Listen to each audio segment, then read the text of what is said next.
मुंबईतून मुंबईतल्या चेंबूरमध्ये एका शाळेच्या व्हॅनवर झाड कोसळून एका विद्यार्थ्याचा मृत्यू झाला आणि उपमुख्यमंत्री आणि मुंबईचे पालकमंत्री एकनाथ शिंदे यांनी या दुर्घटनेची माहिती घेतली।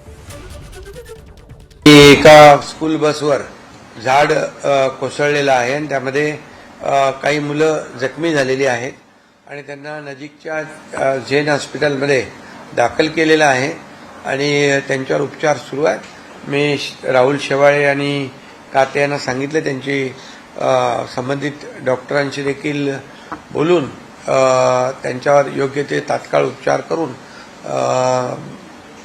त्यांची काळजी घेण्याच्या सूचना मी दिलेल्या आहेत। शाळेच्या विद्यार्थ्यांच्या सुरक्षेसाठी पुढील काय उपाययोजना, कारण आता पाऊस पण आहे, वादळ वारे असतात नाही म्हणून हे जे काही झाडांची फांद्या वगैरे छाटणी वगैरे जे पावसाळ्यापूर्वी केली जाते, पण दुर्दैवाने हे झाड कसं काय कोसळलं या बाबतीमध्ये माहिती घेतली जाईल आणि त्या बाबतीमध्ये भविष्यामध्ये देखील अशा प्रकारचे दुर्घटना होऊ नये या संदर्भातल्या सूचना दिल्या जातील।